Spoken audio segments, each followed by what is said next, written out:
Nerea kabo naiz, Elgoi Bartarra, 23 urte dazkat, eta orain dela urte batzuk beste ingenieritza baten hasi nintzen ikasten, eta azkenean irteera aldetikan begira dut naban, eta pentsau naban Elgoi Barko ingenieritza duala itxia, batez ere dual formatuak ematen zian beste aukera bat, baina enpresa munduan sartzeko, eta pentsau naban nire aukerentzako onen izango zala.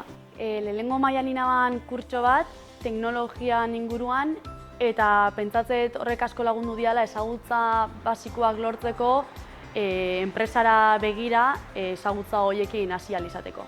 Bigarren mailan hasi nintzen lanean Egikorren, dela Ermuako enpresa bat, hirugarren maila ere bertan indet, eta laugarren mailara begira joan naiz Inglaterrara, Conjoint Sports Service enpresara, dela Londresetik gertu dauan herri bateko enpresa bat. Eta bertan ingo dut 10-12 asteko estantzia bat lanian.